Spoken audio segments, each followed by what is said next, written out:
Good morning, students. Today we'll study about the strategy of industrial growth, which is taken up by the country from 1947 to 1990. First, we'll study about the importance of industry. What is the importance of industry in the development of the country? Industry plays an important role in the context of growth. Industries plays an important role in the context of growth and development of a country. And this can be seen by the following points. Industries are the epicenter of economic growth. These are the epicenter, the center point of the economic growth. Economic growth can be done only if you have industries in your country and if your industries are growing. In this context, we should note the following points. We should understand the following points. It gives us a clear indication of how industries are the epicenter of economic growth. As GDP rises, there is a structural transformation in the economy. As the industry grows and the GDP rises, there is a structural transformation in the economy. The structure of economy changes. Industry starts replacing agriculture as the engine of growth. If you don't have industries in your country, the agriculture remains the engine of growth. The agricultural sector provides most of the jobs and they contribute more in GDP. But as you started developing your industries, then the agriculture industry replace agriculture as the engine of growth. Why? Because industry provide a wide range of goods. So the income of people rise. The rise in the demand for agricultural goods consequent upon the rise in the income always very modest. Because the rise of demand for agricultural goods consequent upon a rise in the income is always modest. The demand of agricultural products always depends on the increase in the demand of industrial goods or the increase in the income. Why? Because agricultural goods are necessities of life and have low income elasticity of demand.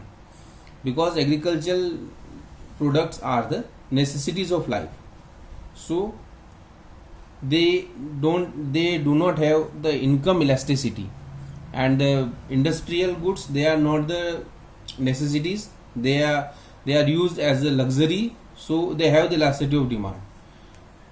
Then industry replaces agriculture as an epicenter of growth. So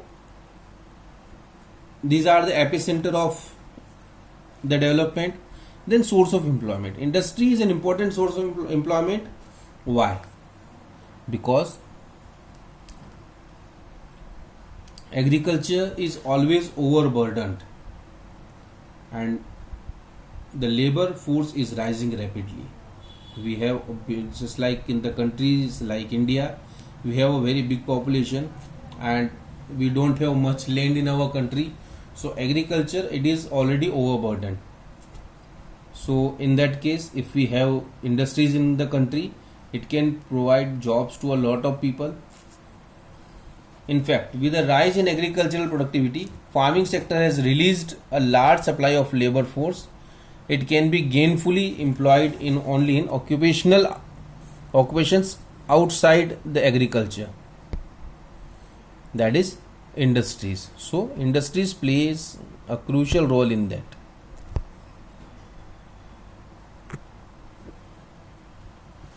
Then source of mechanized means of farming. The industry play a crucial role in the mechanization of farming.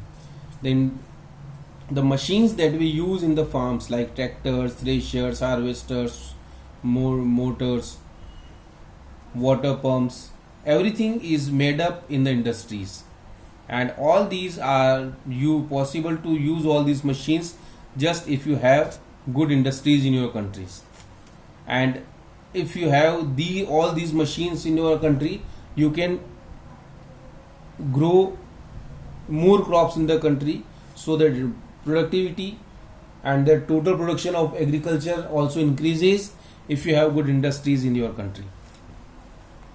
Imparts dynamism to growth process. Imparts dynamism to growth process.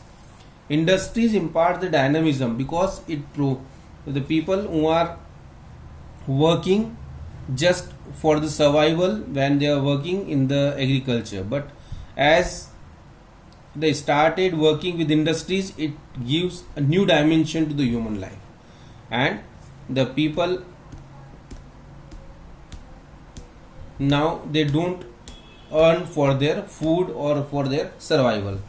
They started consuming the goods and the services, and it creates new opportunities for a lot of people, and this is how it gives a dynamism to growth process. And the growth of the country can see very dynamically. Growth of civilization, as if you are working on the farms, you live in villages, but when you start working in industries, urbanization starts, and as urbanization starts, a new type of civilization comes. People become conscious about their quality of life. They work hard to achieve education and skill. The people of different parts of the country comes and live together, so they have a diverse society. The people of different societies come closer to each other, and this is how the world economy is merging into a global economy. Then the infrastructural growth. This is again very important, that the industries provide us infrastructural growth. The growth in the infrastructure of the country, it is provided by the industries only.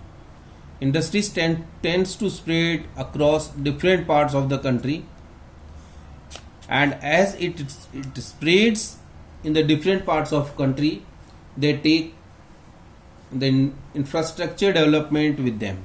Just like if you have set up an industry in any part of the country, then you need to make new roads, you need to provide them the means of transport, you need to provide them the communication, banking, insurance, power, and all other. So all these are the infrastructure, and if you providing the infrastructure to a country, that will be provided to the people who are in. If you are providing it to the industry, then you need to provide them to the people who are living there nearby the industry. So this is how you can, or the government can provide infrastructure to the people. So these industries provide an infrastructural growth as well. The industrialization, a sine qua non of growth, a signature of growth. If the country is more industrialized, it can be seen as a developed country. It can be seen as a good growing or the developed country. Growth process and industrialization are so intimately related to each other that the industrialization is often taken as sine qua non of growth. Sine qua non, it means signature of growth. If you have more industries in your country, anyone who sees it from outside will say that the country is developed. If you don't have the industries in your country, then they will say that country is not enough developed. So this is the importance of industries in the country. Next time when we meet, we will study about the factors necessitating direct participation of the state in industrial development. Thank you.